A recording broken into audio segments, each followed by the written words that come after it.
feel the show is too short. You're educating us tonight. No, it's just about what our attitude was, not the other's attitude.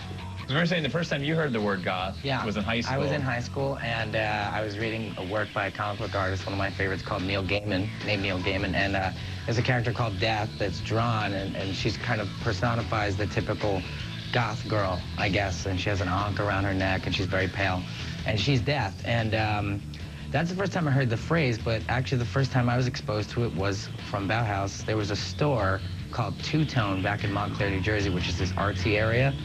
And I would kind of get punk rock records. I would get Misfits records and stuff. And they had this poster of Cesar from Cabinet of Dr. Caligari, which Bauhaus actually turned me on to one of my favorite films, Cabinet of Dr. Caligari, because of that poster.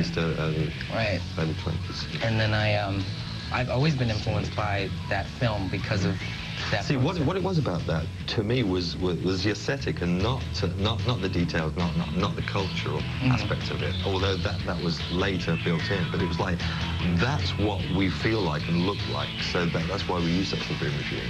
Yeah, it seemed like it was less about death imagery and more about this thing from the 20s, like these German expressionistic films, and about that kind of thing, and the flickering lights and the whole silent film era. That's what it seemed to be more about to me.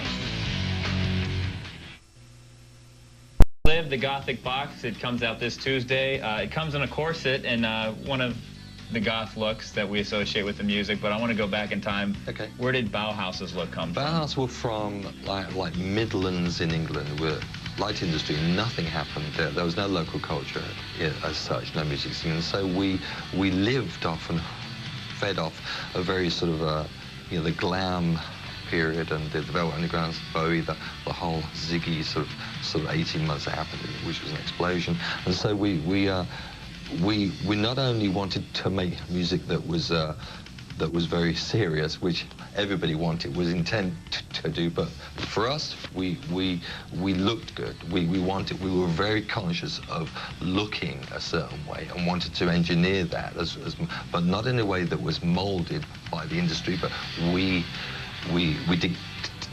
dictated what we wanted to look like as well as sound like. So it was a whole sort of it was a whole effort on all levels, a holistic sort of approach. Who's responsible for the black? I think I wore black quite a lot at the time, and I think I started the generate. I was the seminal long-shoed light. I still have the original shoes that launched 1,000 goth shoes, I think, inadvertently.